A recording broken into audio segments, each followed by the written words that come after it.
I used to know a barber, and Eddie had a similar experience. A guy in the barbershop who, when you come in, you don't want to sit in this chair. You're hoping he's busy because he can't cut hair. That's right.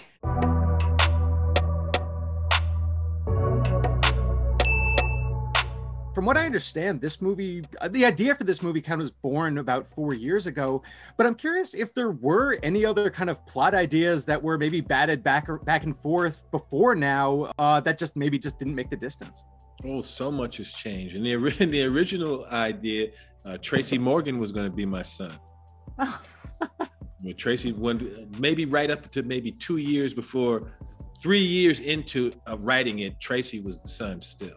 Yeah. And then we were what forced the change? We were like, well, what changed? We was like, we met with Tracy a couple of times and was like, hey, Tracy looked the same age as me. I was like, how are we gonna make this believable? And then it became like, how are we gonna make this be right? And Tracy can't be Leslie's son, so how are we gonna do it? It was like, turn it, hey, how about Tracy as the uncle? And over the years, originally I was supposed to play General Izzy that Wesley is playing. Like in and Nutty Professor, I was supposed to play what Dave Chappelle played, the comedian that Sherman gets into the thing with. And it was like, okay, it should be somebody else. It shouldn't be one of my characters beating up one of my characters. It worked better if, like Wesley can make the general menacing. What was it like to actually meet Eddie Murphy and Arsenio Hall for the first time? And then also just what was it like to actually work in a scene with King Akeem and Semi? I mean, that's crazy. Wow. Well, first of all, Arsenio, when you talk to Arsenio, it's almost like he's such a great talker and he's so intuitive. It feels like he's interviewing you. You feel like you're on his show. There you go, The Night Show, yeah. It's just who he is. He's just so great. He's just a great guy. And I just love his energy. And Eddie's just the coolest dude in the room always. His mind's always just going, He's always just so thinking of what's funny, He's got a mind for comedy that's unrivaled. It's just so to work with them together though, what? It's very overwhelming sometimes. Yeah, I think there's also something that happens to you on set where you're like, okay, switch off the fan and you. These are your colleagues. Relax. But as soon as you get to your trailer, or if you're like, oh, me and Jermaine would be like, oh my God, this is happening. Every day. But so much respect for those two individuals. Arsenio and Eddie have so much, history, legendary status around them, very iconic figures who were so down to earth and so humble and just so giving to everyone on set. They just made the environment really, really amazing to work in, and as Jermaine said, Arsenio is one of the most incredible people that you can ever come across. He's just so giving and so funny, and he'll always tell a joke just before the word action, or as they say action, he will tell a joke and you have to get it together. Yeah. He'll whisper it in your ear too. So, when I was on that set, the movie's about a fairy tale. Yeah. Boy meets girl, girl meets boy loses girl, boy gets girl back. But when I'm standing there, and it was a fairy tale to me, so I had to snap out of that and get back to work. And we all worked. We followed Eddie and the leader, the first cast. We followed their expectations. I must admit, your style is far into my kingdom, but it's impressive. That's right. Ooh. There you go. Let me hear you say, hey, ho. Hey, ho. No, don't do that. That's his mother. Oh, don't you say that. No, not to his mother. You mentioned the training process. I mean, I assume that was for the stick fighting? Yeah. Yeah. Can you talk a bit about that process? Because, you guys kick ass in this film. Thank you. Yeah, that was a lot of fun. It was a lot of fun to beat people up with sticks. But yeah, it was cool. The training was kind of hard in the beginning. So I was very nervous. And I shocked myself because I actually did a lot better than I thought that I was going to do. And by the end of it, I actually got to do my one of my full stunts all by myself. And it was really cool.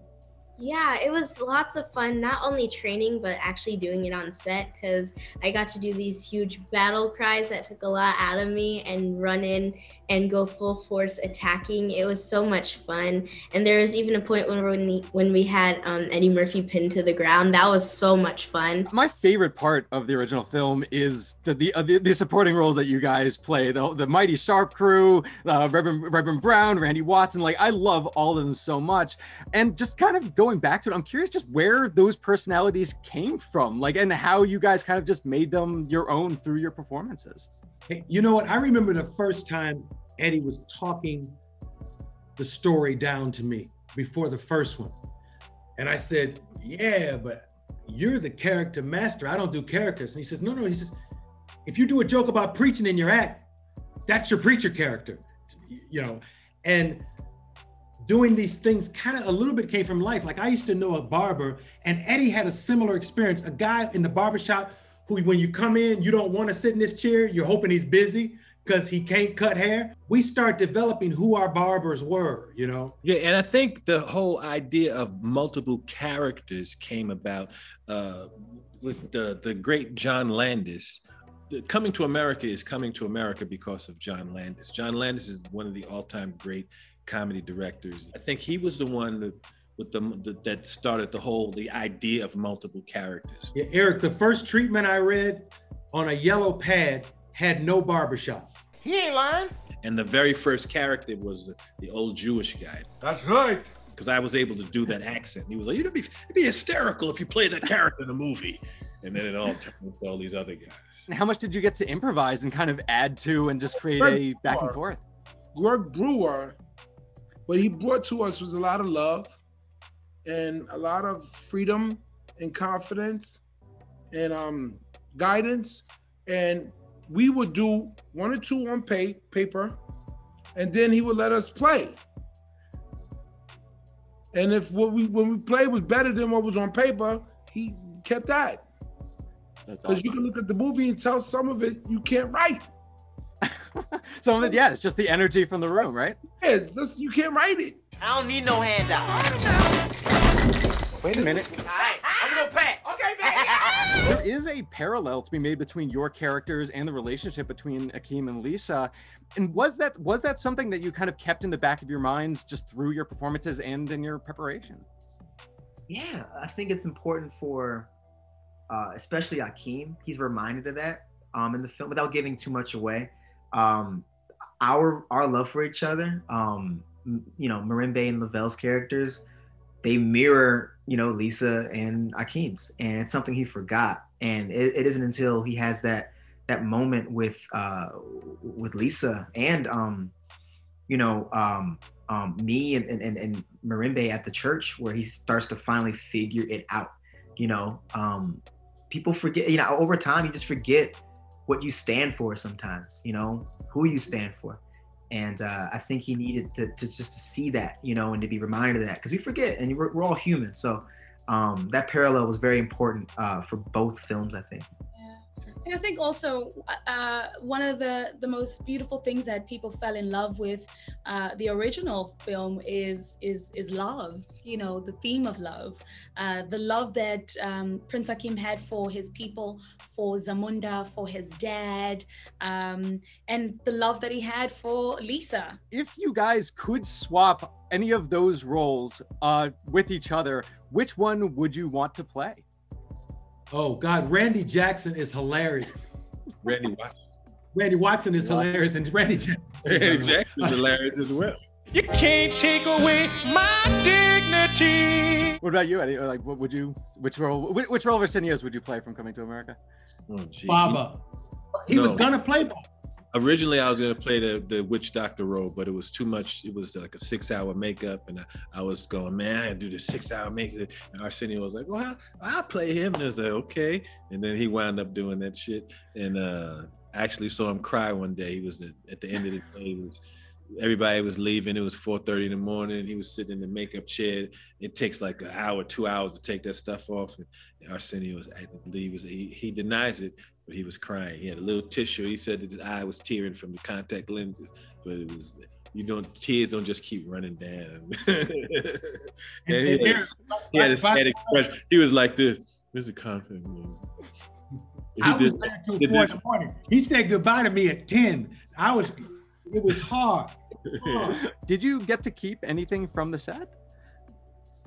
Yeah, I actually got to keep this ring that I was wearing a lot in a bunch of different scenes. And also, one of my favorite parts were these director chairs that everybody got to sit in, and it had their name on the back. And me, the sole purpose was always to stuff food on the sides. But I love sitting in my chair, and it had my name on the back, and I actually got to take the back. I actually got to take 2 of them home. One said The Quest, which was another name for it, and one of them said Coming to America. So that was really nice. I got a ponytail that I really wanted. It was very cute, and I was like, "Can I please have this?" And they're like, "Yes." I can't. That's like the second time I was asked that today, and every time I get asked that, I keep wanting to say what I took, but I'm not. So the answer is yes. Is it off camera? Are you looking at it right now? It's on my shelf. Just put it behind you so that I would know. Definitely not. But no, no, but I'm in talks of certain items. Did you get to bring anything home? Did you get to like bring any like prop or any costume or anything? The script that I was given. I have it signed and I have it in a safe place.